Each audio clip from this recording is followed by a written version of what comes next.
Assalamualaikum warahmatullahi wabarakatuh. Perkenalkan, nama saya Syahwa Alaigra Putra dengan nomor mahasiswa 2196284.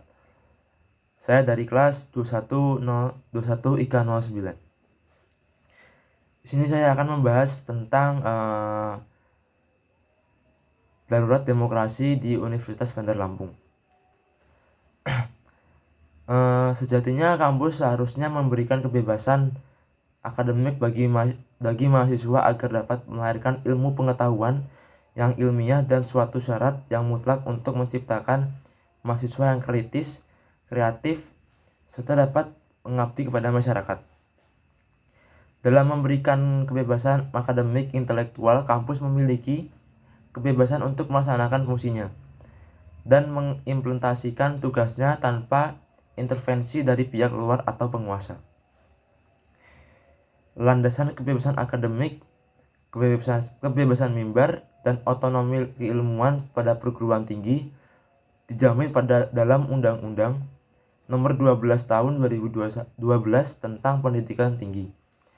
Dalam pasal 8 dinyatakan ayat 1, dalam menyelenggarakan pendidikan dan pengembangan ilmu pengetahuan dan teknologi berlaku kebebasan akademik, kebebasan mimbar akademik, dan otonomi keilmuan. Ayat 2, pengembangan ilmu pengetahuan dan teknologi sebagaimana dimaksud pada ayat 1 dilakukan oleh Civitas Academica melalui pembelajaran dan penelitian ilmiah dengan menjunjung tinggi nilai-nilai agama dan persatuan bangsa untuk kemajuan peradaban dan kesejahteraan umat manusia.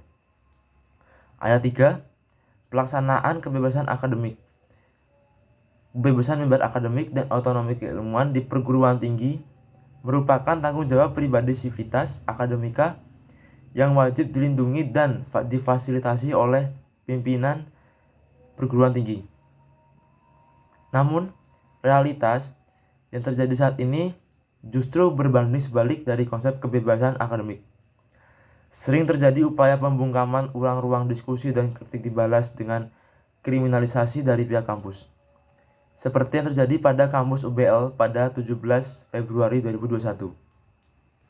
Seorang mahasiswa bernama Sultan Ali Sabana dilaporkan ke Polrestabes Bandar Lampung setelah melakukan aksi massa untuk menuntut pemotongan uang kuliah tunggal atau UKT pada hari Rabu 17 Februari 2021.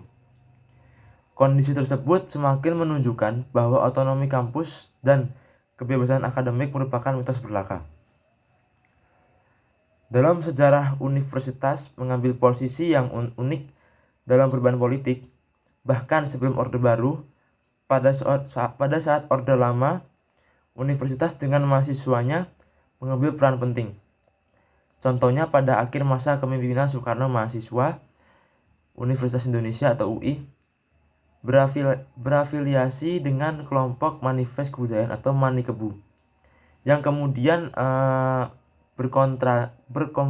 berkonfrontasi dengan kelompok-kelompok lain yang berafiliasi dengan kelompok lembaga kebudayaan rakyat atau LEKRA. Hal tersebut menampilkan pergolakan kekuasaan pada zaman itu. Di sisi lain juga menampilkan berbagai macam aspirasi politik. Contoh di atas merupakan wujud perang intelektual yang mewarnai dunia intelektual di kampus.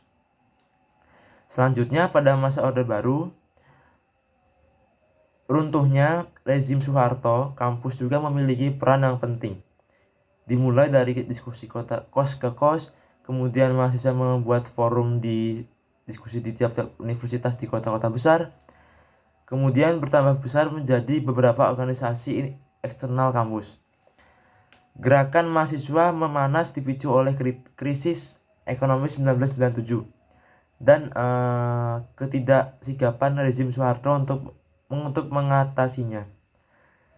Gelombang aksi yang awalnya terpisah di beberapa kota semakin membesar sejak Maret 1998 yang kemudian mampu menumbangkan Soeharto.